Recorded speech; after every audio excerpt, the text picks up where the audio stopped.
আজি এটা আপোনালোকে প্ৰতিষ্ঠা দিব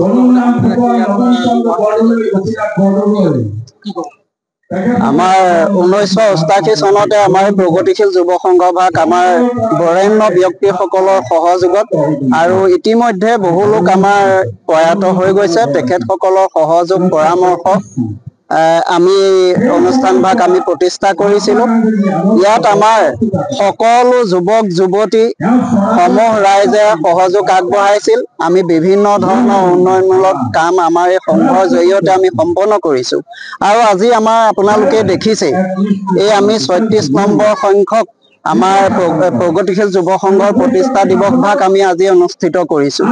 আমি আজি আমাৰ এই সভালৈ আমাৰ এই অঞ্চলৰ বৰেণ্য ব্যক্তিসকলক আমি স্মৰণ কৰিছোঁ আৰু আমাৰ শ্ৰদ্ধাৰ শিক্ষাগুৰুসকল যিসকলে ইতিমধ্যে এই অঞ্চলত শিক্ষা পোহৰ বিলাই অৱসৰ লৈছে, তেখেতসকলক আমি নিমন্ত্ৰণ কৰি আনি আমি তেখেতসকলক কৃতজ্ঞতা জ্ঞাপন কৰিছোঁ।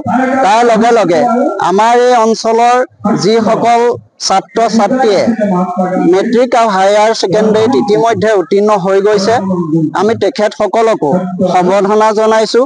আৰু আমাৰ এই অঞ্চলটিৰ যাতে ৰাইজে আমাৰ এই বিশিষ্ট ব্যক্তিসকলৰ যি সাৰুৱা বক্তব্য তাৰ দ্বাৰা যাতে অনুপ্ৰাণিত হৈ ভৱিষ্যতে যাতে সুন্দৰ কাৰ্য ব্যৱস্থা গ্ৰহণ কৰিব পাৰে, আমাৰ হেৰাই যোৱা কলা সংস্কৃতি যাতে পুনৰুদ্ধাৰৰ কাৰণে তেওঁলোকক অনুপ্ৰাণিত কৰে। আৰু আমাৰ যি এক ঐতিহ্যপূৰ্ণ আমাৰ সংস্কৃতি আছিল, যিহেতুকে আমাৰ ক্লাবটি প্ৰগতিশীল যুৱ সংঘ যিটো আমাৰ ক্লাব, সেই ক্লাব আমাৰ এলেঙি সত্ৰ ভাগৱতীজনা বৰএলেঙি সত্ৰত অৱস্থিত।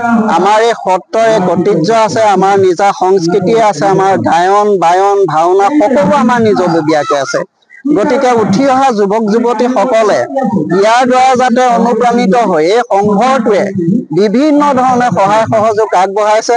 আমাৰ যুৱক যুৱতীসকলক যাতে কাৰ্যপন্থা থিৰাং কৰি তেওঁলোকে ভৱিষ্যতৰ দিশত উন্নয়নমূলকভাৱে উন্নত মনেৰে এক সুদূৰ প্ৰসাৰী প্ৰভাৱ যাতে পেলাব পাৰে। আৰু বৰ্তমান যিটো যুৱ উশৃংখলতা প্ৰায় দেখা গৈছে, আমাৰ কিন্তু এই যুৱ সংঘটিয়ে আমাৰ এই অঞ্চলত যি আমি সভা সমিতি পাতো বা দেওবৰীয়া চৰা পাতো, শনিবাৰে আমি মাজে মাজে আমি কিছু অনুষ্ঠান কৰোঁ।